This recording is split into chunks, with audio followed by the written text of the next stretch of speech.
Izin cuti umroh ke kantor, ternyata suamiku malah liburan ke Bali dengan selingkuhannya. Sekarang rasakan hidup miskin. Halo Bunda, semoga Bunda semuanya dalam keadaan sehat dan bahagia ya. Sebelum masuk ke ceritanya, jangan lupa absen terlebih dahulu ya. Bunda-bunda semua dari daerah mana saja.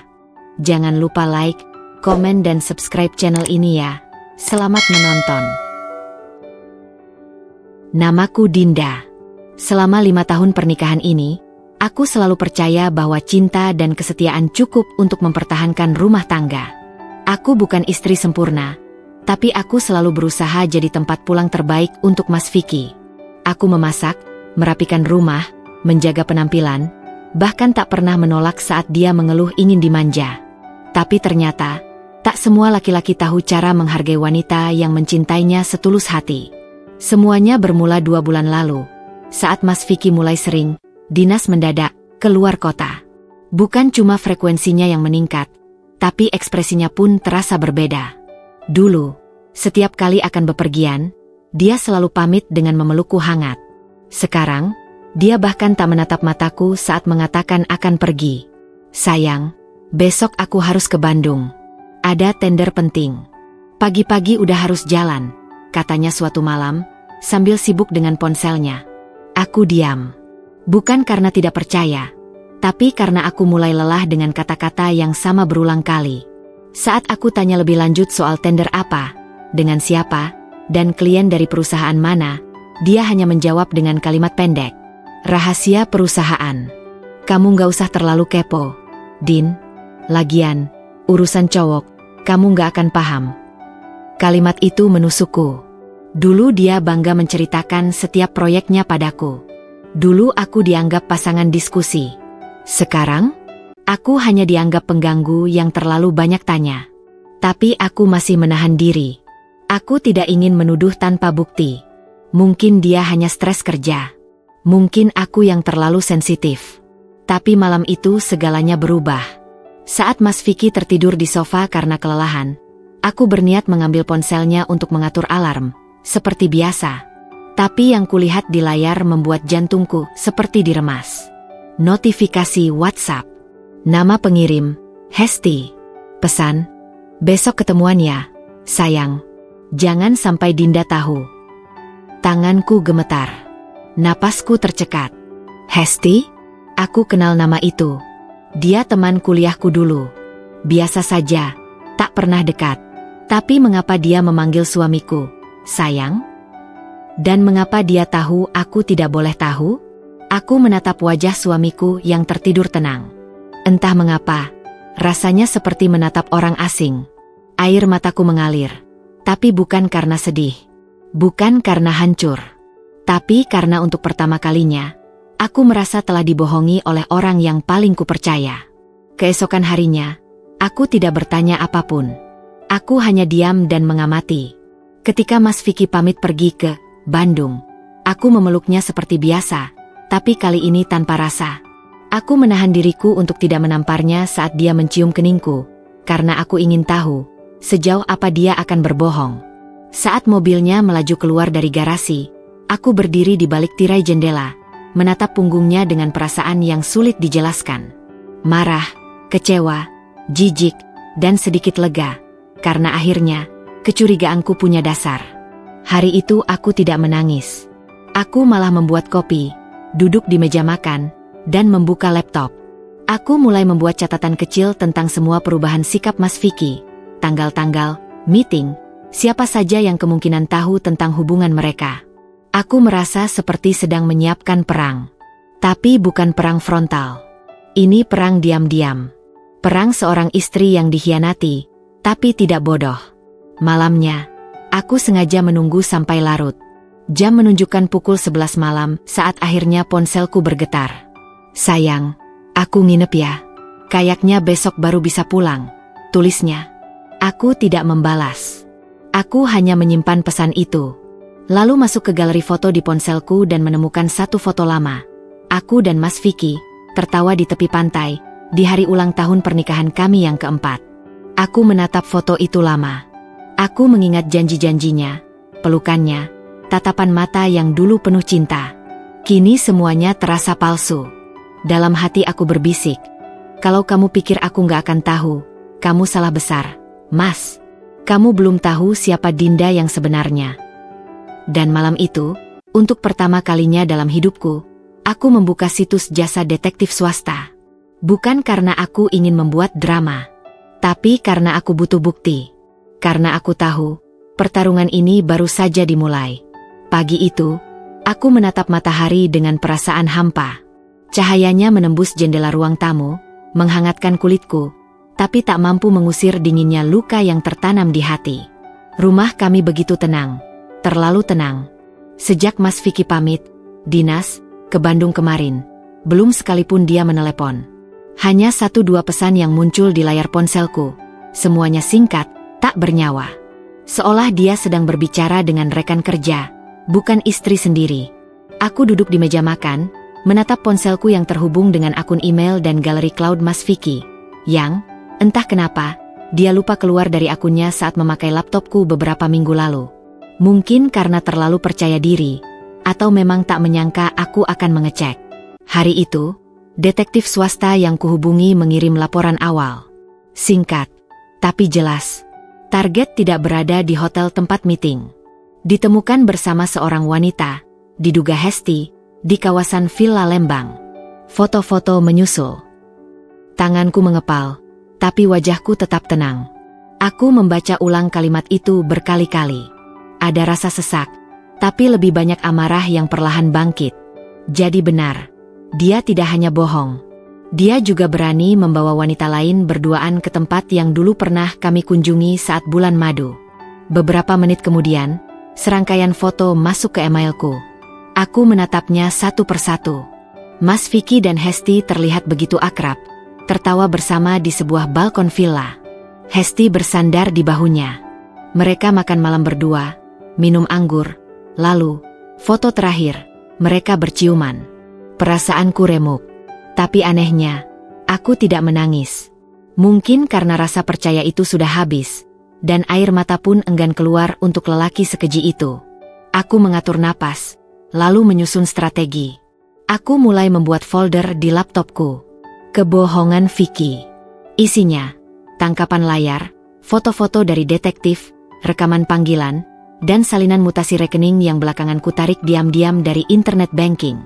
Dan dari situ, kutemukan satu lagi fakta yang menyayat. Mas Vicky kerap mentransfer uang dalam jumlah besar ke rekening atas nama Hesti. Ada catatan seperti cicilan apartemen, biaya les makeup, perawatan wajah, bahkan uang jajan. Tiba-tiba aku merasa seperti istri yang tak ubahnya donatur untuk pelakor.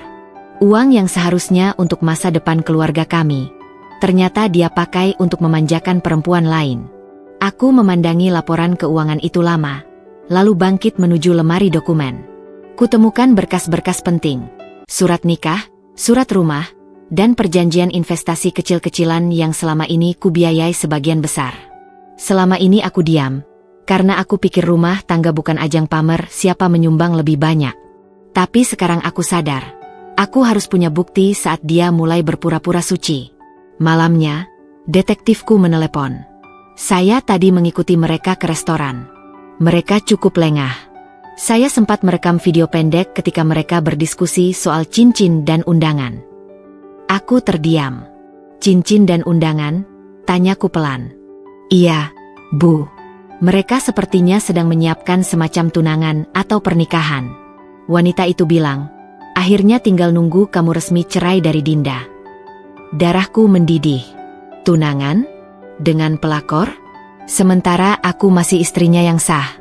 Kupeluk diriku sendiri. Aku menggigit bibir agar tidak berteriak.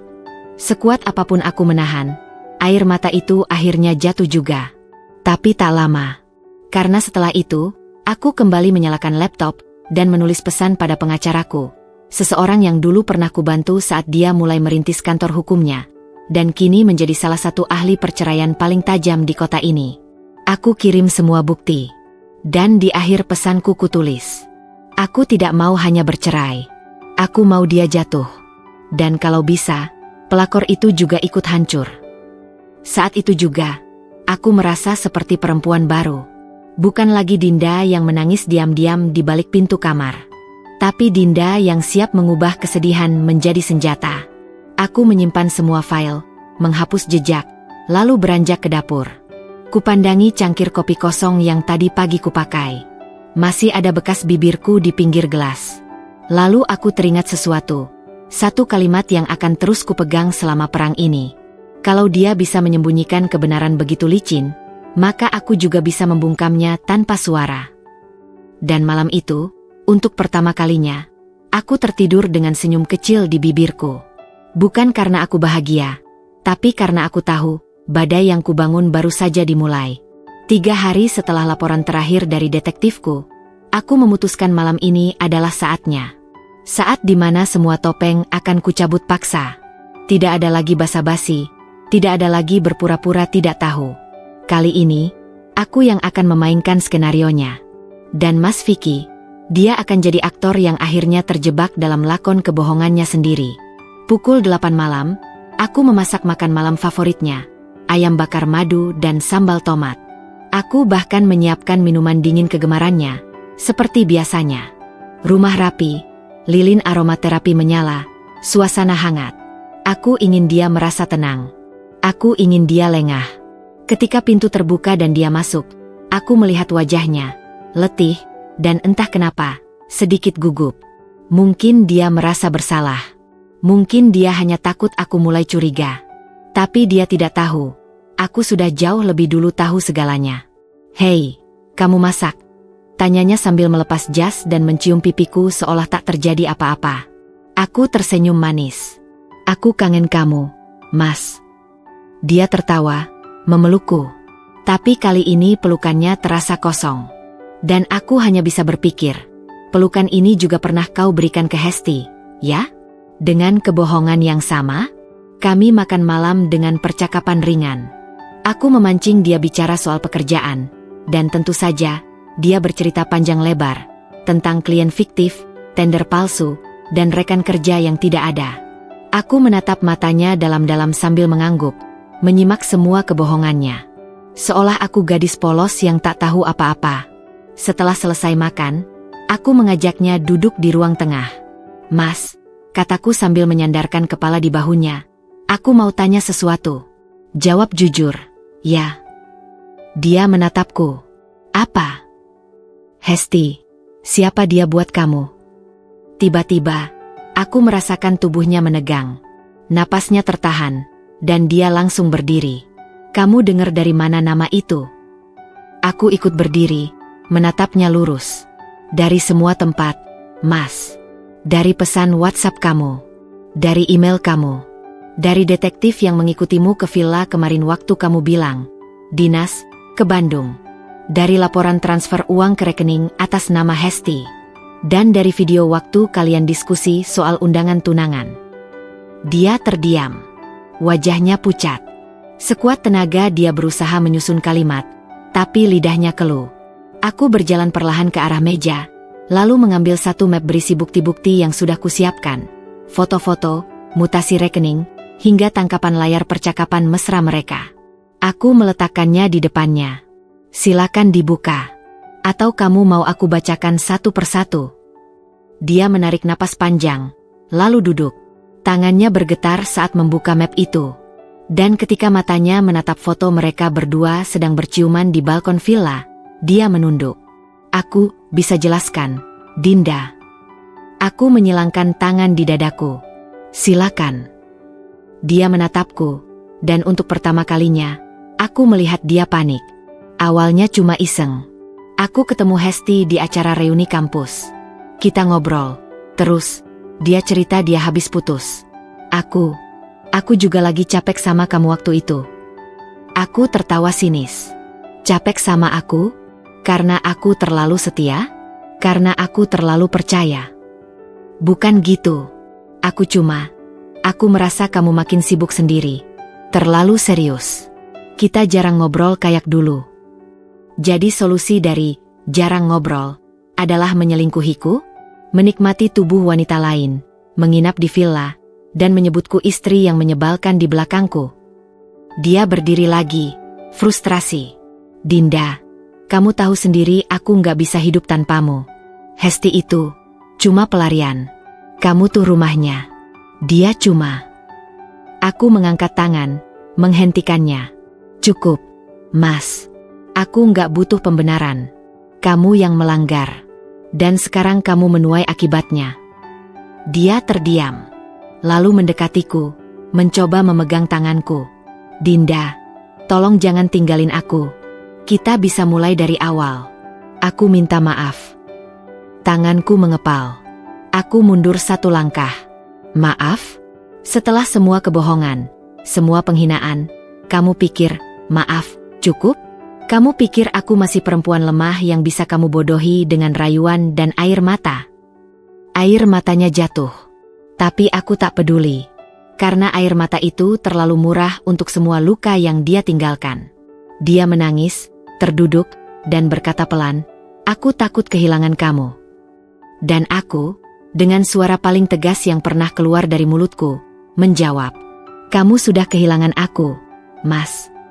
Aku berbalik, melangkah pergi ke kamar.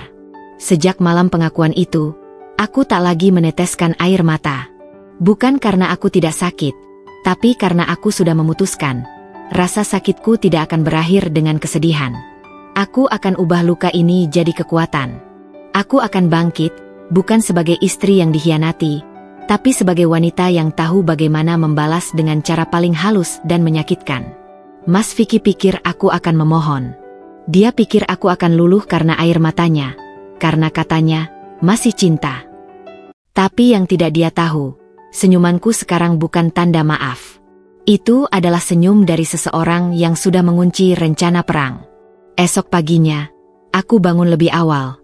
Menyiapkan sarapan seperti biasa, membangunkannya dengan lembut, seolah semalam tak pernah terjadi. Dia tampak heran, tapi juga lega. Dia pikir aku sudah memaafkan. Di ruang makan, aku membuka obrolan seolah tak terjadi apa-apa. "Kamu mau aku bantu siapin koper buat dinas ke Malang, Mas?" Tanyaku lembut, sambil menuangkan teh. Dia menatapku, sedikit curiga. Tapi lalu tersenyum dan mengangguk. "Iya, boleh. Makasih, ya." Ternyata masih bodoh juga. Belum sadar bahwa setiap senyumku sekarang mengandung racun. Setelah dia berangkat kerja, aku mengunci pintu, duduk di meja kerja, dan membuka laptopku. Aku mulai menyusun rencana, strategi demi strategi. Langkah pertama, menelusuri siapa Hesti sebenarnya. Aku sudah tahu dia bekerja di perusahaan properti saingan tempatku dulu bekerja. Tapi itu belum cukup. Aku ingin tahu kelemahannya. Aku ingin tahu siapa saja yang bisa kutarik untuk jadi pion dalam permainanku. Dengan bantuan temanku, Maya, yang masih kerja di industri yang sama, aku mendapatkan info detail soal Hesti. Ternyata dia bukan pegawai biasa. Dia cukup diperhitungkan di perusahaannya, terutama dalam divisi marketing. Tapi kabarnya, dia sudah 2 kali hampir dipecat karena masalah etika kerja. Dia licik, ambisius, dan sering menjilat atasan. Karakter yang sempurna untuk dihancurkan. Langkah kedua, menggali lebih dalam keuangan rumah tangga kami. Selama ini aku yang mengelola sebagian besar anggaran rumah, tapi Mas Vicky punya akun pribadi yang aku tak pernah sentuh. Tapi itu dulu. Aku ingat, 2 tahun lalu dia pernah menyuruhku membuka akun itu untuk ambil uang darurat. Passwordnya masih sama, kombinasi tanggal ulang tahun dan inisial nama kami. Sungguh terlalu percaya diri. Begitu berhasil masuk, aku tercekat. Ada puluhan juta yang keluar setiap bulan ke rekening atas nama Haji S. Dan beberapa transaksi pembelian properti di luar kota. Apartemen, mobil, barang mewah. Semua atas nama dia, tapi jelas bukan untukku. Aku mengumpulkan semua bukti itu, mencetaknya, menyimpannya dalam folder biru yang kusimpan di lemari paling atas, terkunci rapat. Bukti untuk saat yang tepat. Langkah ketiga, mengamankan aset atas namaku. Aku segera menemui notaris. Aku bilang ingin meninjau kembali pembagian aset bersama. Diam-diam, aku mulai memindahkan beberapa aset atas nama pribadi ke nama ibuku, terutama rumah dan tabungan yang aku simpan hasil kerja sendiri. Aku juga mulai memisahkan rekening. Perlahan, tapi pasti. Seakan aku menarik napas dalam-dalam sebelum menenggelamkan Mas Vicky sepenuhnya. Beberapa hari berlalu. Mas Vicky tampak mulai santai lagi. Dia kembali menggoda-goda, mengajak makan malam romantis, bahkan berkata ingin memperbaiki semuanya. Dan aku tetap tersenyum, meladeninya dengan manis. Sampai satu hari, saat dia tidur, aku masuk ke ponselnya lagi. Kali ini, aku melihat percakapan baru. Hesti, sayang, kita undangan tunangan cetaknya minggu depannya. Jangan sampai Dinda tahu. Aku udah siap jadi istri kamu. Mas Vicky, tenang aja, dia udah gak curiga kok. Aku urus semuanya pelan-pelan. Aku memandangi layar itu sambil tersenyum tipis. Bagus, Mas. Terus bermain. Aku juga sudah siap jadi sutradara kisah kejatuhanmu. Keesokan harinya, aku menyempatkan bertemu Maya untuk makan siang. Din, kamu serius mau main sejauh ini?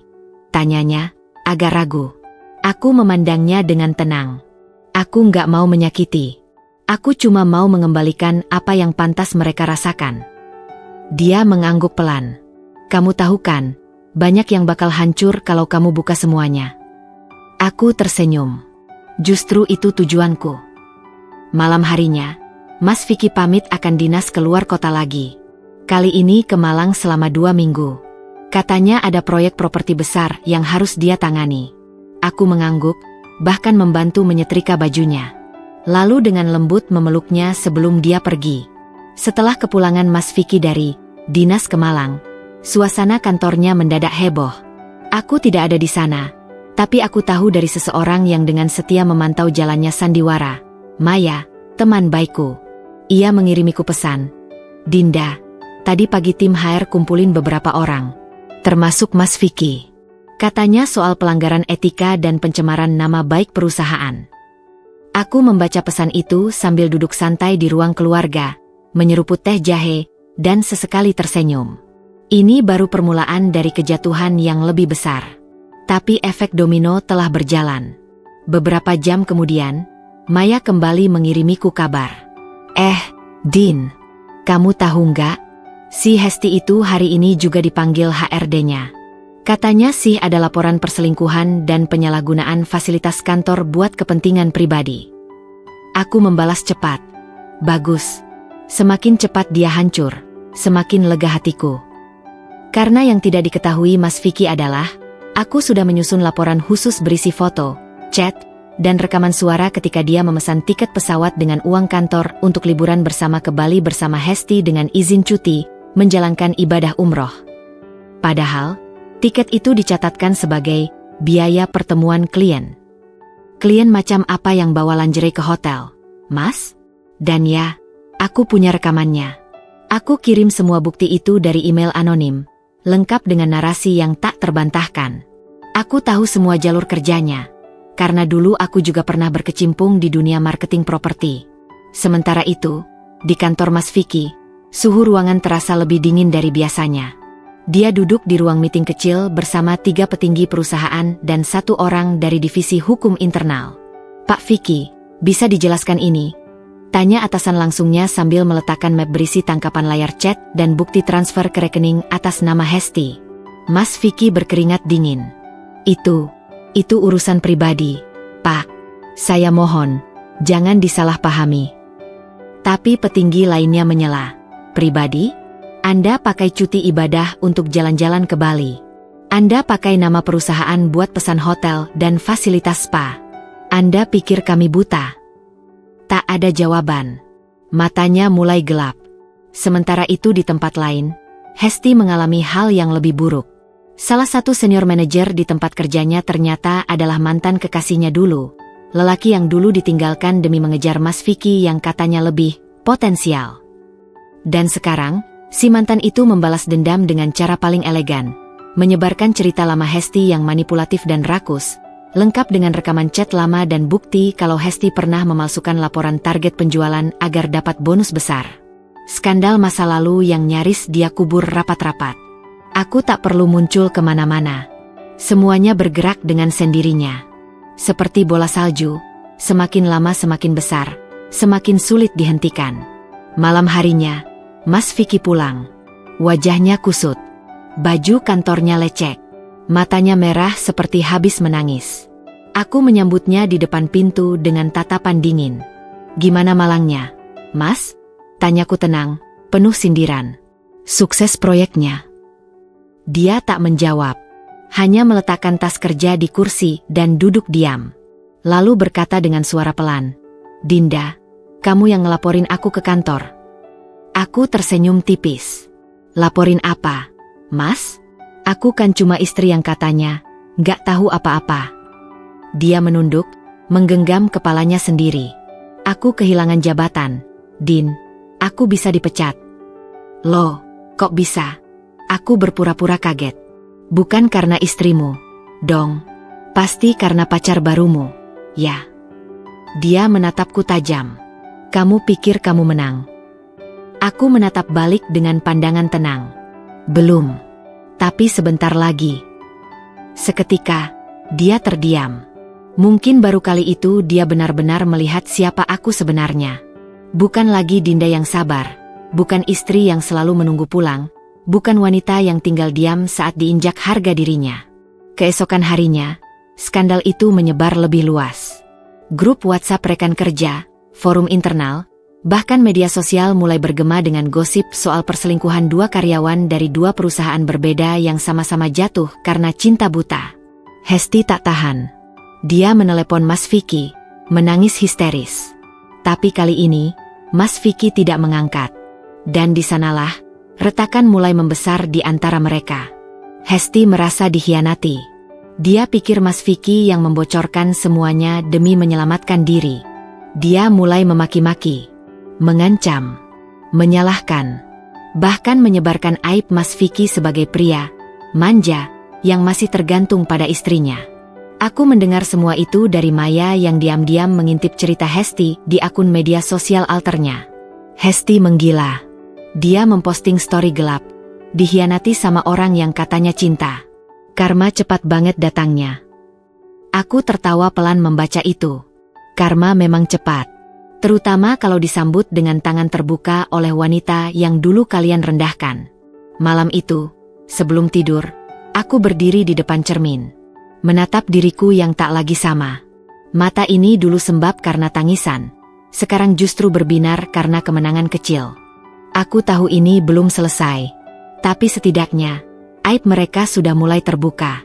Dan aku baru saja menghangatkan senjata berikutnya. Sejak kabar itu meledak di dua perusahaan tempat Mas Vicky dan Hesti bekerja, hubungan mereka yang selama ini terasa mesra mulai menunjukkan retakannya. Bukan hanya karena tekanan dari luar, tapi karena mulai muncul rasa saling curiga, yang dulu mereka tanam sendiri saat mengkhianatiku. Pagi itu, aku duduk di dapur, mengaduk kopi sambil menyimak pesan suara dari Maya. "Din, semalam Hesti marah-marah di kantor. Dia nuduh Mas Vicky yang bocorin semua ke HR. Katanya, kamu yang hancurin hidup aku. Aku ninggalin semuanya buat kamu." Aku menahan tawa. Ironis sekali. Hesti, yang dulu begitu percaya diri merebut suamiku, kini berteriak seolah dialah korban. Padahal dia yang datang membawa racun. Tapi aku tahu, racun yang ia tanam sekarang berbalik menggerogoti hidupnya sendiri. Sementara itu, Mas Vicky makin sering pulang larut malam. Bukan karena kerja, tapi karena sibuk membereskan kekacauan yang ia buat sendiri. Suatu malam, saat ia baru pulang dan membuka pintu rumah, aku duduk di ruang tamu dengan laptop terbuka, seolah sedang bekerja. Ia menyapaku lelah. "Dinda." Aku tak langsung menyahut. Aku hanya mengangkat kepala perlahan, menatapnya datar. "Kamu nggak nanya aku dari mana?" katanya dengan suara pelan, seperti orang yang ingin dikasihani. Aku tersenyum, dingin. "Nggak perlu. Aku tahu kamu sibuk memadamkan api dari kebakaran yang kamu nyalakan sendiri." Dia menarik napas panjang, lalu duduk di sofa. Kepalanya ditenggelamkan di telapak tangan. "Dinda, aku beneran hancur sekarang." "Sayang sekali," jawabku ringan. "Kenapa nggak bilang gitu pas kamu sibuk-sibuk jalan ke Bali sama selingkuhanmu?" Dia diam. Tak sanggup menjawab. Dalam hati, aku tahu, ini baru permulaan. Tapi aku belum puas. Aku ingin melihat dia dipermalukan seperti aku dulu dipermalukan. Dianggap tak penting. Dikhianati. Dibuang begitu saja. Esok harinya, Maya kembali memberi kabar. Vicky dan Hesti kelihatan ketemuan di parkiran kantor Hesti. Mereka ribut di sana. Hesti sampai lempar dokumen ke mukanya. Dia teriak, "Kamu pikir aku masih mau sama kamu? Sekarang kamu bukan siapa-siapa, Enam." Aku membacanya sambil tersenyum penuh kemenangan. Akhirnya, dua pengkhianat itu mulai saling menyalahkan. Cinta mereka ternyata tak lebih kuat dari tekanan sosial dan kehilangan jabatan. Hesti yang dulu tampak elegan dan percaya diri, kini menuduh Mas Vicky sebagai biang keladi kehancurannya. Lucunya, Mas Vicky justru merasa ditinggalkan saat sedang terpuruk. Padahal dulu dia rela mengorbankan rumah tangga demi wanita yang sekarang menamparnya dengan kenyataan. Sore harinya, aku sengaja menyajikan makan malam lebih awal. Aku tahu Mas Vicky akan pulang lebih cepat dari biasanya karena mulai takut kehilangan rutinitas rumah tangga yang dulu ia remehkan. Benar saja, pukul 6 sore, ia sudah duduk di meja makan. Diam. Matanya sembab. Tangannya gemetar saat memegang sendok. Aku memulai percakapan, tenang tapi menusuk. "Mas, gimana kabar selingkuhanmu?" Dia menoleh pelan, memandangku penuh luka. Tapi, dia hanya diam. Aku tersenyum kecil. "Mas tahu sekarang rasanya dikhianati, ya?" Dan malam itu, untuk pertama kalinya, Mas Vicky menangis di depanku. Bukan tangis penyesalan karena menyakitiku, tapi tangis karena merasa kehilangan segalanya. Jabatan, reputasi, kekasih gelap. Dan sekarang, stabilitas rumah tangga yang selama ini ia pikir tak akan pernah runtuh. Sayangnya, aku sudah tak lagi jadi Dinda yang bisa kau harapkan untuk menenangimu. Hubungan mereka benar-benar retak. Hesti menghapus semua foto-foto dengan Mas Vicky dari media sosial. Ia bahkan membuat postingan pasif-agresif tentang pria berotak pendek yang hancurkan hidup wanita hanya demi ego. Mas Vicky, yang tak punya tempat berkeluh kesah lagi, mulai mencoba kembali mendekatiku. Membawakan bunga, pulang lebih awal, bertanya apakah aku butuh bantuan. Tapi aku tahu semua itu hanya pelarian. Dia bukan menyesal karena kehilanganku. Dia hanya menyesal karena pilihannya ternyata lebih menyakitkan. Di malam hari, aku mendengar dia bicara sendiri di kamar mandi. Kadang mengumpat, kadang menyalahkan keadaan. Dan aku mulai tidur lebih nyenyak. Karena tahu, rumah ini mulai menjadi saksi dari kejatuhan orang yang dulu menganggapku tak cukup berharga. Suatu malam, aku berdiri di balkon, memandangi langit. Hubungan mereka mungkin sudah retak, tapi aku belum selesai. Aku ingin luka ini jadi pelajaran. Aku ingin dunia tahu bahwa seorang istri tak bisa diremehkan begitu saja. Dan pelajaran itu baru saja dimulai.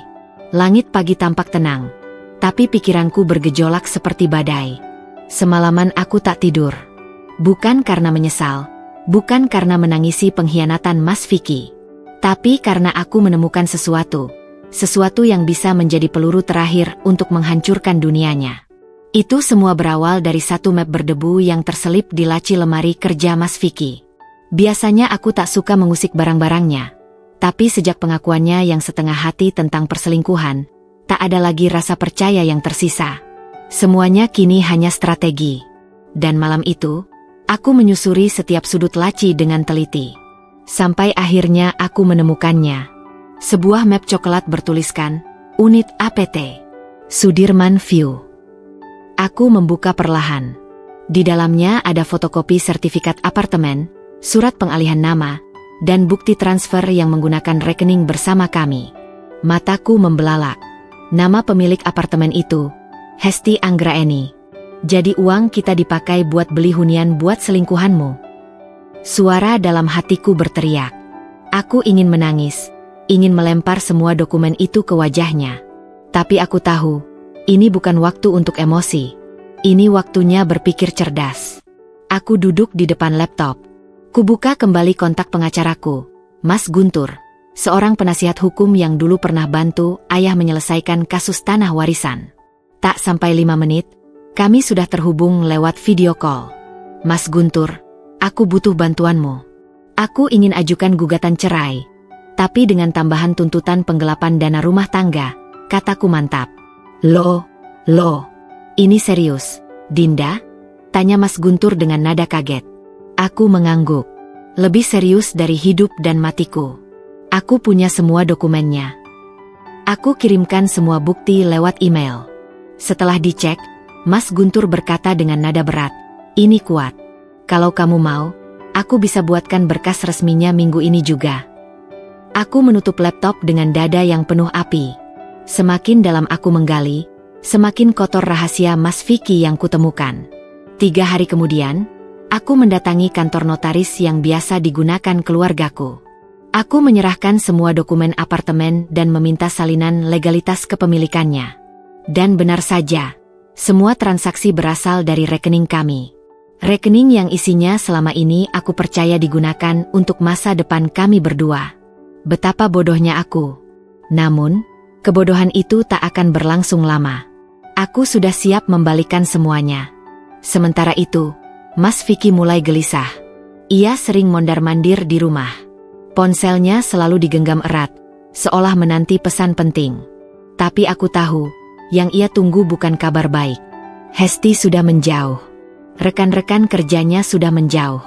Bahkan keluarganya pun mulai menatapku dengan tatapan iba, seolah berkata, sabar ya, Dinda. Lucu. Dulu aku yang ditatap dengan curiga saat rumah tangga kami goyah. Kini simpati mengalir untukku tanpa diminta. Sore itu, aku sengaja duduk di ruang tengah, membuka dokumen surat gugatan dari Mas Guntur. Aku tahu Mas Vicky akan lewat. Dan benar saja, dia muncul, menenteng map kerja yang terlihat lebih kosong dari biasanya. Apa itu? Tanyanya curiga. Aku tak menjawab, hanya melirik sekilas dan kembali membaca. Dinda, kamu jangan macam-macam. Kita bisa bicarakan ini baik-baik. Aku meletakkan dokumen itu di meja, lalu berdiri dan menatap matanya. Baik-baik? Waktu kamu mentransfer ratusan juta dari rekening kita untuk beli apartemen buat Hesti, kamu mikir aku akan diam? Kamu pikir aku boneka? Dia terdiam. Matanya membesar. Kamu tahu. Sudah dari lama. Aku bisa jelasin. Tidak perlu, potongku. Biarkan pengacara yang bicara. Malam itu, aku membuka folder baru di laptop. Aku menamai filenya, Game Over, untuk Vicky. Aku mulai mengumpulkan tangkapan layar, foto, bukti percakapan, catatan bank, dan semuanya kususun seperti sebuah laporan investigasi. Detail, rapi, tak terbantahkan. Aku bahkan menyewa seorang auditor lepas untuk mengecek kembali apakah ada aliran dana mencurigakan lain selama 2 tahun terakhir. Dan aku menemukan lebih banyak lagi. Restoran mewah, hotel di luar kota, hadiah elektronik. Semua dari uang yang seharusnya untuk tabungan anak-anak, yang bahkan belum pernah kami miliki karena Mas Vicky bilang, belum siap punya momongan. Ternyata alasannya bukan karena belum siap, tapi karena dananya sudah ia alihkan untuk membesarkan selingkuhan. Seminggu kemudian, aku menyerahkan semua ke Mas Guntur. Surat gugatan siap dikirim. Tapi sebelum itu, aku ingin satu hal. Mas Vicky harus tahu bahwa aku bukan hanya istri korban. Aku adalah istri yang bangkit dan balas. Aku menyiapkan makan malam sederhana. Lauknya kesukaan Mas Vicky. Ayam bakar madu, tumis buncis, dan sambal terasi. Makan malam seperti malam-malam biasa. Ia tampak senang, merasa ada harapan kembali. Setelah makan, aku menyodorkan amplop putih di atas meja. Apa ini? Hadiah penutup. Ia membuka amplop itu perlahan. Saat membaca surat gugatan cerai dan daftar bukti penggelapan dana, wajahnya memucat seperti orang melihat hantu. Dinda, kamu serius? Aku menatapnya tajam. Sudah cukup aku dipermainkan. Sekarang giliranku menunjukkan siapa yang sebenarnya sedang kau lawan. Dan malam itu, Mas Vicky duduk di teras, menatap kosong ke arah jalanan.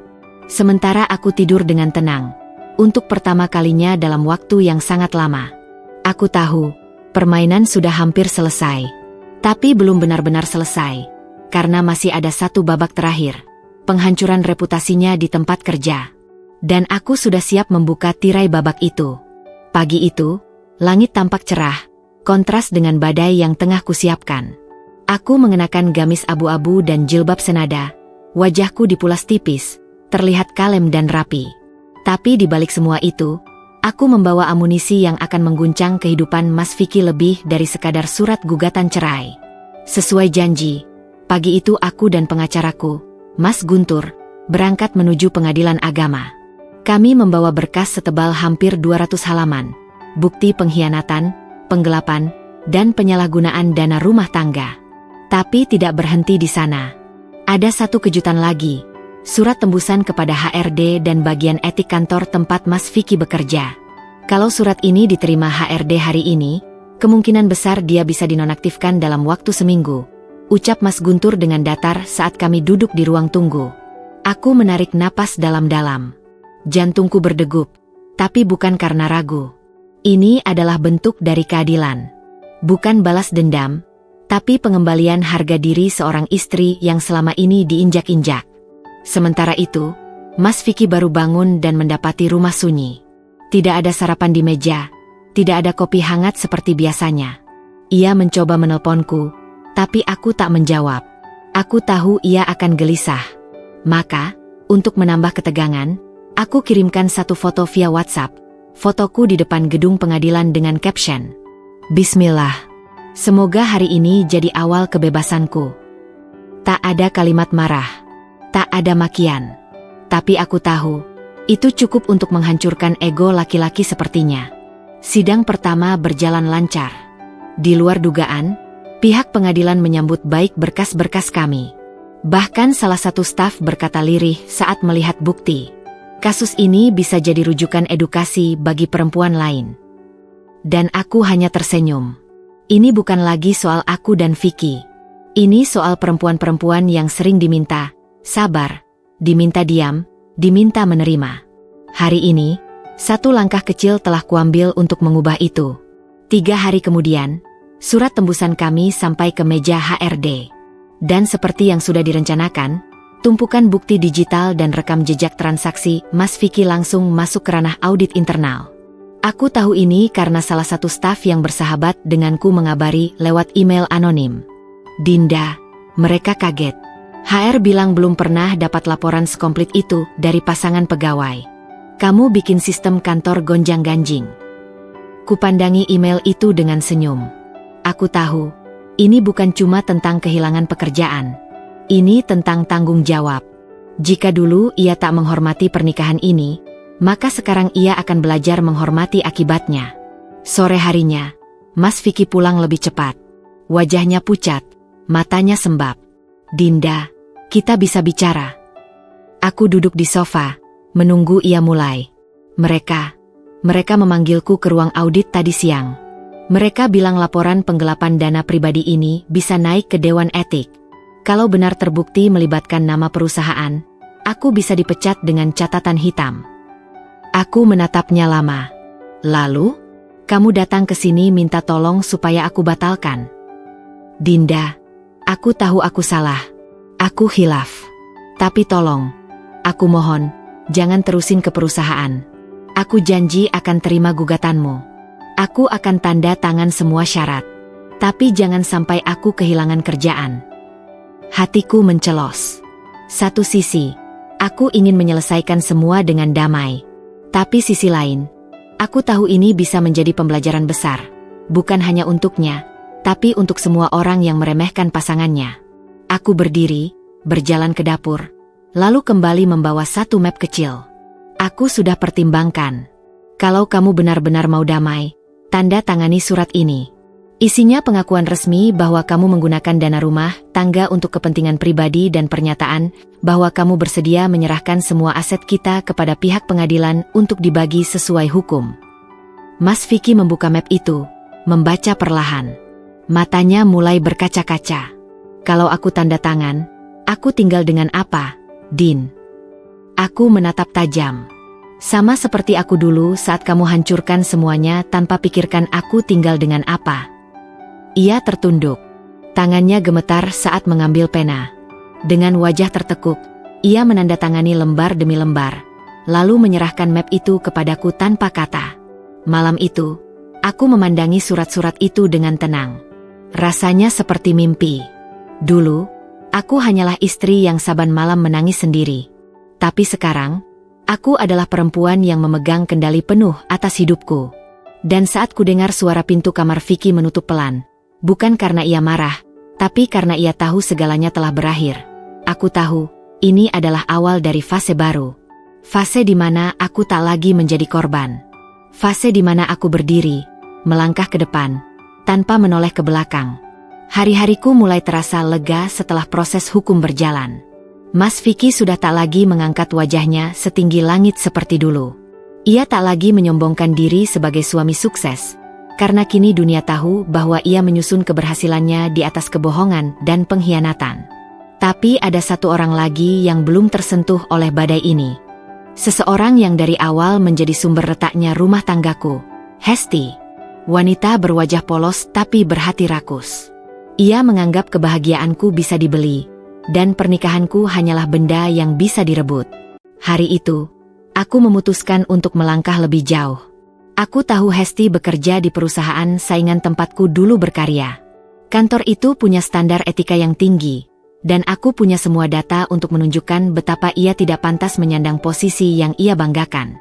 Dengan hati-hati, aku menyusun berkas pengaduan yang ditujukan langsung ke HRD perusahaan tempat Hesti bekerja. Isinya, foto-foto liburannya bersama Mas Vicky saat jam kerja, slip hotel atas nama kantor yang dipalsukan, bahkan rekaman obrolan antara mereka yang tak sengaja terekam oleh salah satu detektifku saat membuntuti mereka di Batam. Semua itu kukirim dalam amplop coklat besar bertanda, pribadi rahasia. Aku tahu, tidak butuh waktu lama untuk kabar itu menyebar seperti api di hutan kering. Tak lama setelah kabar itu berembus, akun gosip kantor-kantor mulai membahas skandal tersebut. Salah satu akun Instagram anonim bernama Kantor Gibah bahkan mengunggah foto Hesti dan menuliskan caption, "Pekerjaan bisa dicari, reputasi bisa dibangun, tapi moral? Kalau udah minus, susah dibaikin. Peringatan buat pelakor." Komentar berdatangan seperti hujan deras. Sebagian besar menghujat, beberapa menyayangkan, tapi yang paling menarik adalah komentar dari seorang pria bernama Randy Pradana 89. "Lucu banget kamu, Hes. Dulu ninggalin aku demi pegawai keren yang udah nikah. Sekarang giliran kamu ditinggalin. Baru tahu rasanya. Karma jalan cepet ya. Haha." Aku penasaran, ku klik profilnya.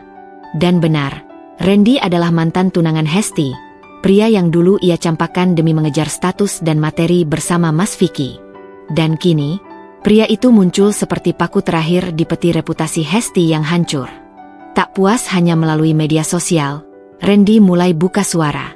Ia membuat video pendek, bercerita bagaimana Hesti pernah mempermalukannya di depan keluarganya karena dianggap tidak cukup sukses. Video itu viral, ditonton puluhan ribu kali dalam seminggu, dan penuh simpati dari netizen. Hesti menghilang dari media sosial. Akunnya dikunci. Semua foto bersama Mas Vicky dihapus, dan ia bahkan berhenti datang ke kantor selama seminggu. Desas-desusnya, ia disuruh cuti sementara untuk menghindari tekanan lingkungan kerja. Tapi satu hal yang menarik, ia mengirimiku email. Panjang sekali. "Dinda, kamu puas? Kamu udah hancurkan aku. Tapi kamu gak pernah tahu rasanya jadi aku. Aku cuma pengen dicintai. Vicky janji nikahin aku. Dia bilang kalian udah gak cocok. Salah aku apa kalau aku percaya?" Aku membacanya perlahan, mencari rasa iba, tapi tidak kutemukan. Hesti bukan korban. Ia tahu Mas Vicky suamiku. Ia tahu kami masih serumah. Tapi tetap melanjutkan hubungan dengan alasan cinta? Itu bukan cinta. Itu kerakusan. Maka ku balas singkat. "Semoga kamu belajar dari ini semua. Kalau kamu punya hati, kamu gak akan bangga mencuri milik orang lain.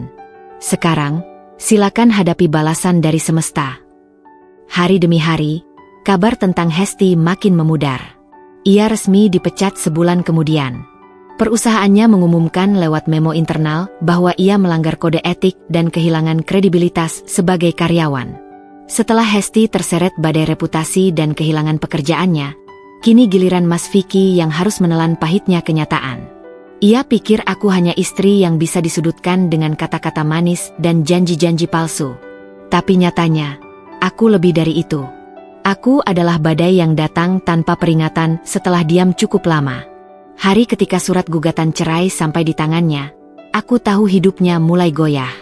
Beberapa minggu setelah itu, aku mendengar kabar resmi.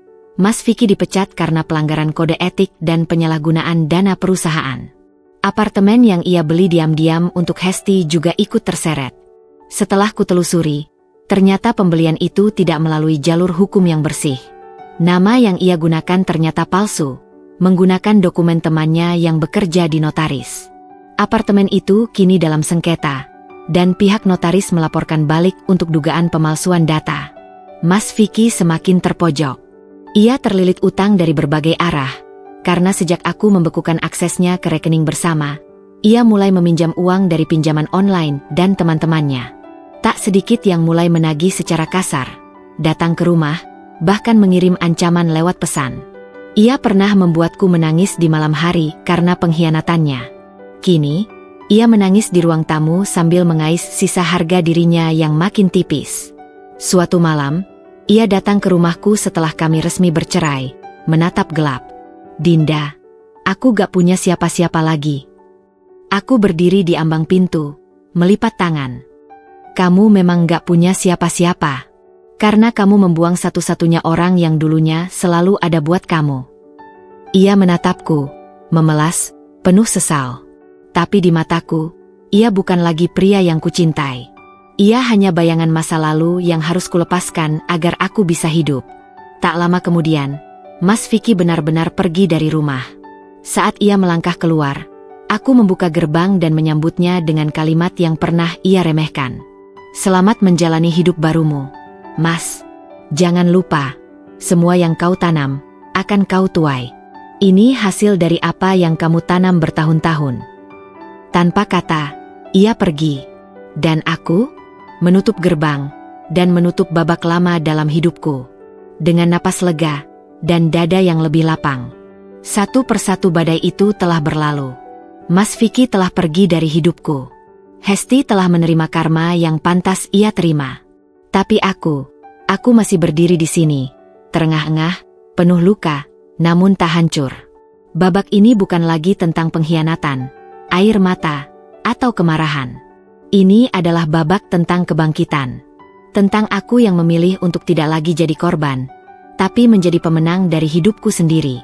Pagi itu, untuk pertama kalinya setelah sekian bulan, aku bangun bukan karena tangisan di bantal atau suara gaduh pertengkaran, melainkan karena cahaya matahari yang menyelinap lewat celah jendela.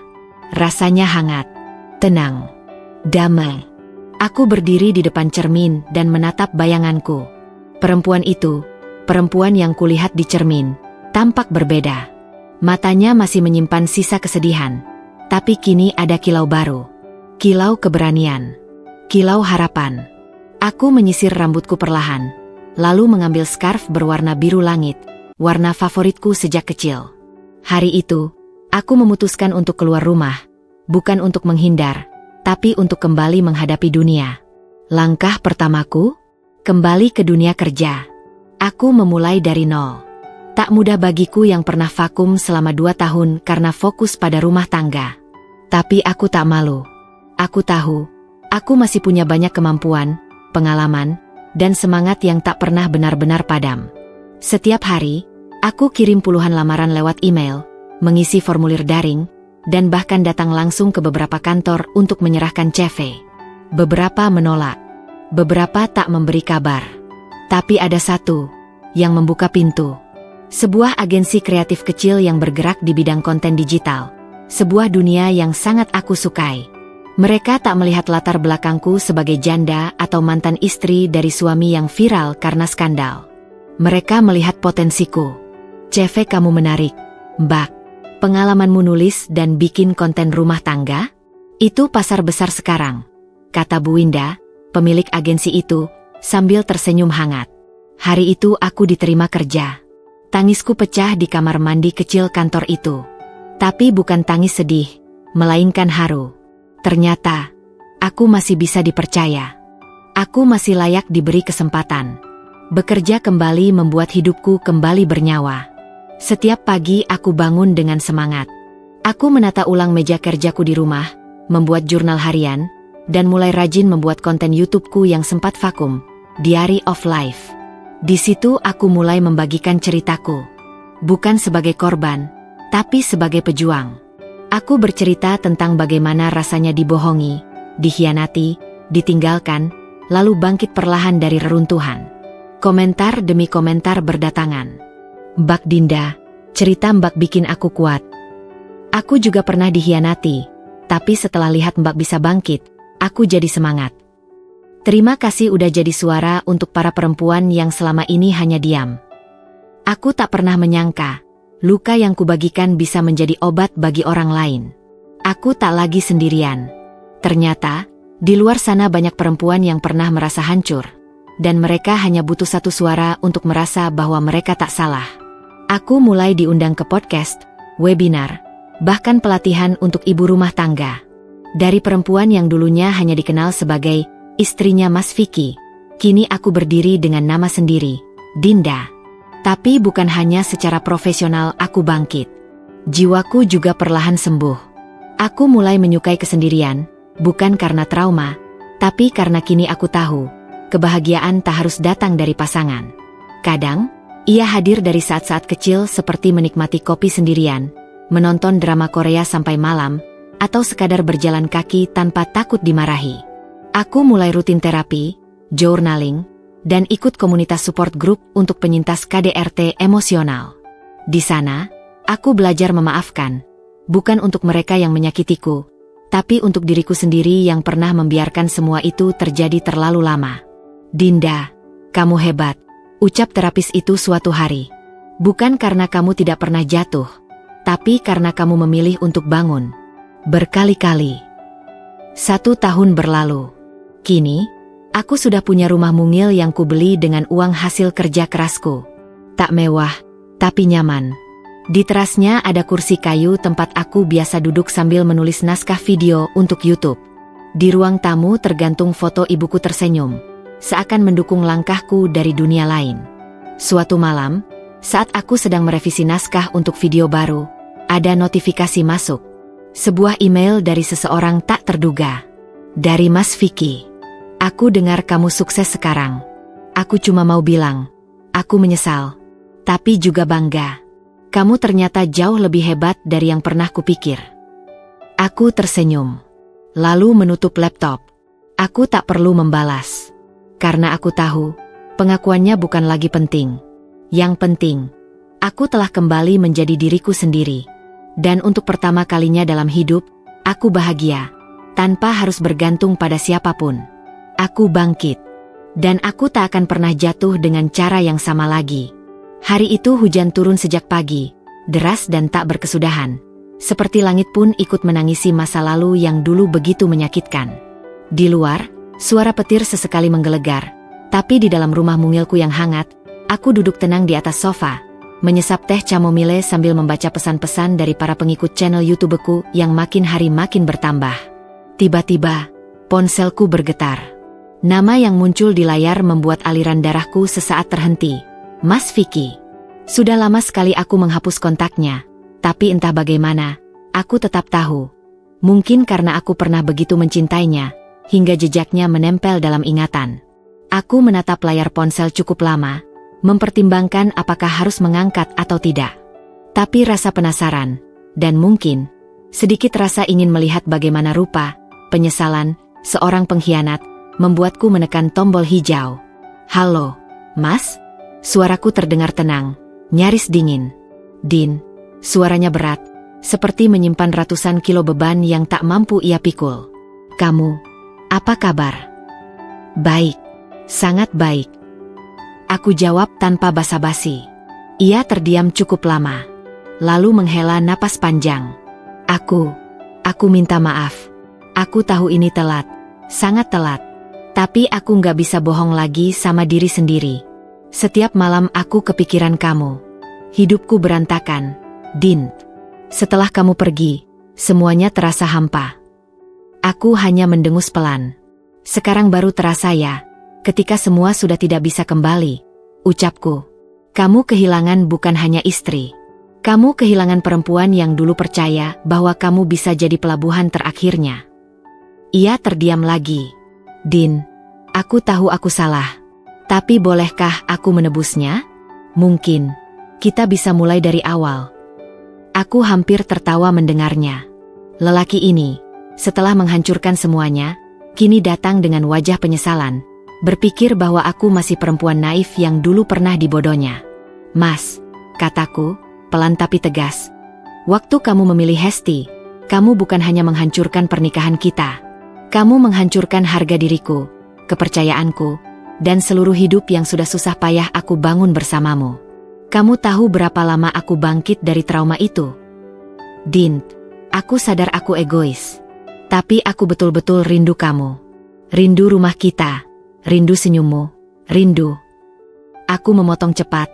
Yang kamu rindukan mungkin bukan aku, tapi kenyamanan yang dulu kamu buang. Minggu berikutnya, Hesti menghubungiku lewat DM Instagram. Akun barunya, karena akun lamanya sudah tak lagi aktif sejak viral karena skandal. Dia mengirim pesan panjang, yang intinya adalah permintaan maaf. Aku tahu aku sudah merusak hidupmu, Dinda. Tea aku salah. Aku membacanya sambil tersenyum kecut. Dulu, dia begitu percaya bahwa ia bisa mencuri suamiku dan mengambil semua yang aku miliki. Sekarang, setelah tahu rasanya dibohongi dan dikhianati, dia baru sadar. Orang yang merebut bukan berarti bisa memiliki selamanya. Perselingkuhan bukan fondasi rumah tangga yang kokoh, itu fondasi rumah yang dibangun di atas lumpur. Sedikit hujan saja, akan ambruk. Tak lama setelah itu, Mas Vicky benar-benar datang ke rumah. Ia berdiri di depan pagar dengan wajah lesu, rambut acak-acakan, dan tubuh yang jauh lebih kurus dari terakhir kali kulihat. Di tangannya ada setangkai bunga, murah, layu, dan tampak dibeli seadanya. Din, boleh aku bicara? Katanya. Aku berdiri di teras, tak berniat turun. Bicara apa? Beri aku satu kesempatan terakhir. Aku udah nggak punya siapa-siapa. Kerjaan hilang. Apartemen dijual. Aku hidup numpang sama teman. Tapi aku masih punya kamu. Aku tertawa kecil. Mas, yang kamu punya sekarang cuma penyesalan. Dan sayangnya, penyesalanmu nggak akan bisa membangun kembali rumah yang sudah kamu bakar. Dia mendekat. Din, aku berubah. Sayangnya, aku juga berubah. Aku menatap matanya dalam-dalam. Aku bukan lagi perempuan yang bisa kamu tipui dengan kata-kata manis dan janji palsu. Aku lalu turun perlahan dari teras, berjalan mendekatinya, hanya untuk mengambil bunga layu itu dari tangannya. Kupandangi sebentar, lalu kubuang ke tong sampah di sebelah pagar. Dia tertegun. Begitu juga dengan perasaan aku ke kamu. Sudah lama mati. Layu. Dan kubuang. Lalu aku menutup pagar. Malamnya, aku menulis naskah untuk video terbaruku. Ketika mantan pengkhianat datang kembali, haruskah kita menerima? Isinya adalah kisahku, dan pesan untuk perempuan manapun yang sedang berdiri di antara dua pilihan, memaafkan atau memutuskan. Aku tak bilang jawabannya harus sama denganku, tapi aku ingin mereka tahu, bahwa memilih diri sendiri bukan egois, tapi bentuk cinta paling tulus. Sejak itu, aku tak pernah lagi melihat Mas Vicky. Mungkin dia benar-benar pergi. Mungkin dia masih menyesal sampai sekarang. Tapi bagiku, satu hal pasti. Aku tak akan pernah kembali ke masa lalu yang penuh luka. Karena aku sudah punya masa depan yang lebih cerah, yang kuciptakan sendiri, dengan tangan yang dulu sempat gemetar karena dihancurkan, tapi kini mengepal kuat membangun kehidupan baru. Waktu itu, beberapa minggu setelah putusan cerai resmi turun, aku menerima surat dari pengadilan. Seluruh aset bersama telah diputuskan untuk jatuh ke tanganku. Bukti penggelapan dan pengkhianatan membuat Mas Vicky kehilangan haknya atas rumah, tabungan, dan kendaraan. Hanya satu hal yang kubiarkan tetap menjadi miliknya. Kenangan pahit tentang apa yang pernah ia miliki dan sia-siakan. Aku tahu, Uang dan properti bukan segalanya. Tapi kali ini, keadilan bukan hanya datang dari Tuhan, tapi juga dari hukum dunia. Dan itu kemenangan yang pantas kudapatkan. Sore itu, aku mengadakan makan kecil-kecilan di rumah. Beberapa sahabat dan keluargaku datang. Mereka semua memelukku, mengucapkan selamat bukan karena aku cerai, tapi karena aku selamat. Dinda, ucap sahabatku Rani, kamu bukan cuma menang. Kamu berhasil membuktikan bahwa perempuan bisa kuat tanpa laki-laki yang menyakiti. Aku tersenyum, menatap halaman rumah yang kini sepenuhnya milikku. Tempat ini dulu penuh kenangan pahit. Tapi sekarang, jadi simbol kebangkitan. Lalu aku menatap ke langit yang mulai jingga. Terima kasih, semesta, karena membiarkan aku patah, supaya aku belajar berdiri sendiri, bisikku. Di tempat lain, Mas Vicky duduk sendiri di sebuah kamar kos sempit. Tak ada siapa-siapa di sekitarnya. Tak ada panggilan kerja. Tak ada Hesti. Hanya suara televisi menyala di sudut, menampilkan berita tentang pengusaha perempuan muda yang baru meluncurkan lini produk perawatan kulit alami, dengan nama Dinda Naturals. Matanya terpaku pada layar.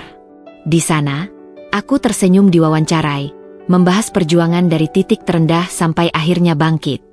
Ia menunduk, menyesal. Tapi semuanya sudah terlambat. Balas dendam terbaikku bukan ketika dia kehilangan segalanya, tapi ketika aku mendapatkan segalanya, dan dia hanya bisa menonton dari kejauhan. Pagi di kota baru ini terasa berbeda. Udara lebih segar, suasananya lebih tenang, dan yang paling penting, tak ada lagi bayang-bayang masa lalu yang membebani pundakku. Sudah beberapa bulan sejak putusan cerai, dan semua badai kehidupan itu berakhir. Aku memutuskan untuk pindah dari kota tempat semua kenangan buruk itu tercipta. Aku memilih kota yang tak terlalu besar, tapi cukup strategis untuk mengembangkan bisnis baruku. Sebuah kota yang memiliki kombinasi antara kehidupan modern dan sentuhan alami. Di sanalah aku membuka toko pertama, Dinda Naturals. Sebuah brand produk perawatan tubuh dan wajah berbahan dasar herbal dan rempah tradisional. Sebuah bisnis yang kuimpikan sejak lama, tapi dulu selalu kutunda demi menjadi istri yang baik dan mendukung suami. Sekarang, kini aku hanya mendukung diriku sendiri, dan rasanya jauh lebih damai. Hari-hariku kini diisi dengan kesibukan positif.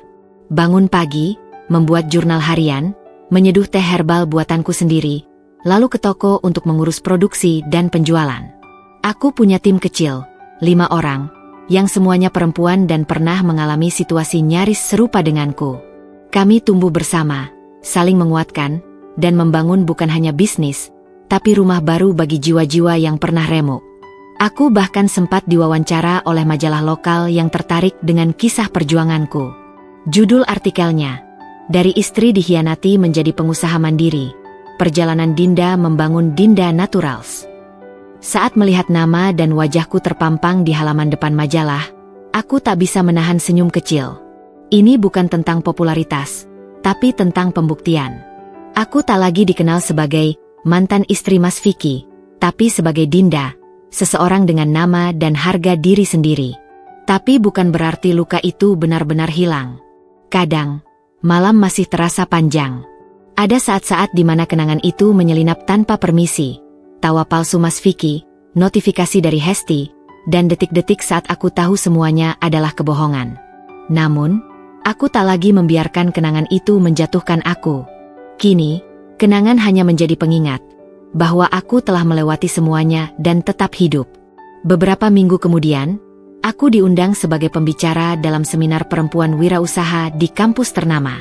Di sana, aku menceritakan perjuanganku, bukan untuk mencari simpati, tapi untuk memberi harapan. Kadang kita butuh dihancurkan agar bisa membangun versi terbaik dari diri kita. Jangan pernah biarkan seseorang menentukan nilaimu. Karena kamu yang tahu betapa berharganya dirimu. Ucapku di depan ratusan peserta yang mendengarkan dengan mata berkaca-kaca. Selesai acara, seorang mahasiswi menghampiriku. Mbak Dinda, aku dulu juga pernah diselingkuhi dan rasanya seperti dunia runtuh. Tapi lihat Mbak sekarang. Mbak jadi alasan aku nggak menyerah. Aku memeluknya pelan. Aku tahu rasa itu. Dan aku bahagia bisa jadi secercah cahaya di lorong gelap seseorang. Aku juga mulai belajar memaafkan. Bukan demi mereka, Mas Vicky atau Hesti, tapi demi hatiku sendiri. Karena membawa dendam terlalu lama hanya membuatku kelelahan. Kini aku memilih untuk fokus pada damai dan kebahagiaan kecil. Secangkir teh di pagi hari, senyum pelanggan yang puas, atau tawa tulus timku saat brainstorming ide produk baru. Aku juga mulai membuka hati. Bukan langsung untuk cinta, tapi untuk kemungkinan. Beberapa kali aku pergi ngopi bersama teman lama, atau kenalan baru yang kukenal dari komunitas wirausaha. Tapi kali ini, aku tahu apa yang kuinginkan. Aku tak mencari sosok penyelamat. Aku hanya ingin seseorang yang mau berjalan sejajar, bukan di depanku untuk memimpin, atau di belakang untuk sekadar mengikuti. Dan hari itu pun datang. Saat aku benar-benar merasa damai. Aku duduk di balkon rumah baruku, bukan rumah masa lalu yang penuh bayang, tapi rumah mungil dengan taman herbal di sampingnya. Aku menatap matahari yang terbenam pelan-pelan, sembari menyesap minuman favoritku, infused water dengan daun mint dan lemon dari kebun kecilku sendiri. Lalu aku tersenyum. Bukan senyum dipaksakan, bukan senyum pura-pura kuat seperti dulu, tapi senyum penuh rasa syukur. Aku mungkin sempat dijatuhkan oleh cinta yang salah, tapi aku diselamatkan oleh kekuatan dari dalam diriku sendiri. Dan itulah hidup baru yang sesungguhnya. 2 tahun telah berlalu sejak aku terakhir melihat wajah Mas Vicky, wajah lelaki yang dulu bersumpah untuk mencintaiku seumur hidup, namun dengan mudah mengkhianati janji suci itu demi nafsu sesaat. 2 tahun sejak aku mengucapkan kata cerai, dengan suara bergetar tapi mata tegak menatap ke depan. 2 tahun sejak aku menggantungkan kunci rumah masa lalu di gerbang, bersamaan dengan koper berisi sisa-sisa hidupnya yang sudah tak layak kusebut sebagai bagian dari hidupku. 2 tahun yang tak mudah, tapi sangat layak. Kini aku menjalani hidup yang tenang dan stabil. Aku tak pernah menyangka bahwa luka sebesar itu bisa disulap menjadi kekuatan sebesar ini. Aku pikir dulu hidupku akan hancur ketika dia pergi. Nyatanya, justru saat dia pergi, aku mulai hidup. Namun semesta selalu punya cara untuk menunjukkan bahwa kebenaran akan menemukan jalannya sendiri. Karma, ternyata, tidak butuh undangan. Ia datang sendiri, mengetuk pintu kehidupan orang-orang yang pernah bermain-main dengan kesetiaan dan menghancurkan hati orang lain. Suatu hari, di sebuah kafe kecil tempat aku biasa duduk mengerjakan desain produk, seorang teman lama dari kota asalku menghubungiku. Namanya Lani. Dulu kami sering bertemu di acara arisan ibu-ibu komplek. Dinda, kamu masih ingat aku, kan? Astaga, aku ngikutin akun Instagram bisnismu loh. Keren banget, katanya riang. Kami pun janjian untuk ngopi sore. Aku pikir pertemuan itu hanya akan jadi nostalgia biasa. Tapi setelah pesan kopi dan makanan ringan, Lani mencondongkan tubuhnya ke arahku dan menurunkan suaranya. Kamu tahu kabar Mas Vicky dan si Hesti, kan? Aku meneguk perlahan lemon tea-ku. Aku nggak pernah cari tahu soal mereka. Terakhir dengar, mereka putus setelah semua skandal itu. Lani tersenyum penuh drama. Oh, mereka sempat putus. Iya. Tapi tahu nggak? Sekitar 6 bulan setelah kamu pindah, mereka balikan. Katanya sih mereka sama-sama hancur dan saling butuh. Tapi ya gitu. Hubungan mereka dari awal dibangun di atas pengkhianatan. Jadi jangan harap ada kepercayaan. Aku diam, mendengarkan. Hati ini tenang. Tak ada lagi amarah. Hanya rasa ingin tahu, seperti menonton film drama dari bangku penonton yang nyaman. Mereka sempat tinggal bareng di kontrakan.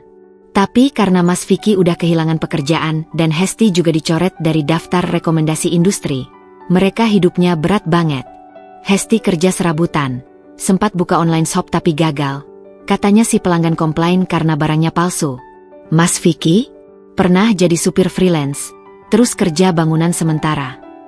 Aku membayangkan lelaki yang dulu memandangku remeh, menganggap aku tak akan pernah bisa bertahan tanpanya.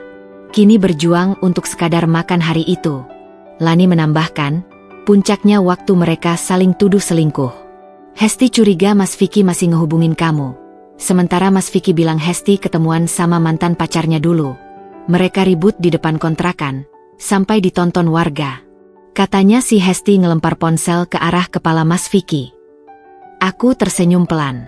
Bukan karena bahagia melihat penderitaan orang lain, tapi karena hidup benar-benar adil dengan caranya sendiri. Beberapa bulan setelah pertemuan itu, aku iseng membuka folder email lamaku. Ada satu pesan belum kubuka, dari akun dengan nama pengirim, Vicky mengaku. Kubuka pelan-pelan. Dinda, kalau kamu baca ini, aku tahu aku gak pantas dimaafkan. Tapi aku harus ngomong. Hidupku hancur setelah kamu pergi. Bukan karena kamu bawa hartaku, tapi karena kamu bawa seluruh harapan dan cahaya dalam hidupku. Aku pikir Hesti bisa menggantikanmu. Tapi ternyata, yang aku cari selama ini cuma kamu. Maafkan aku. Aku menutup email itu. Tak menangis. Tak marah. Tak tergugah. Lucunya, dalam email itu, Mas Vicky tetap berpikir bahwa aku membawa harapan dan cahaya hidupnya. Padahal yang aku bawa hanyalah diriku sendiri. Yang selama ini dia abaikan dan rendahkan. Sementara itu, kehidupanku terus melesat. Toko, Dinda Naturals, kini punya cabang di 3 kota. Aku diundang menjadi pembicara di talk show nasional. Bahkan ada penerbit yang mengajakku menulis buku tentang kisah hidupku. Banyak perempuan yang menulis surat padaku, mengucapkan terima kasih karena kisahku menguatkan mereka untuk meninggalkan hubungan toksik. Dan malam itu, setelah semua usai, aku duduk di balkon rumahku. Rumah yang kubangun dengan jerih payah dan mimpi yang dulu dikubur oleh air mata. Langit penuh bintang. Aku melihat satu bintang jatuh, dan tanpa sadar tersenyum. Terima kasih, semesta, bisikku. Untuk luka yang dulu kupikir akan membunuhku. Untuk pengkhianatan yang justru menyelamatkanku. Untuk kehilangan yang ternyata adalah jalan menuju kebebasan. Karena pada akhirnya, mereka tak pernah bahagia. Dan aku justru menemukan kebahagiaan sejati. Tanpa mereka.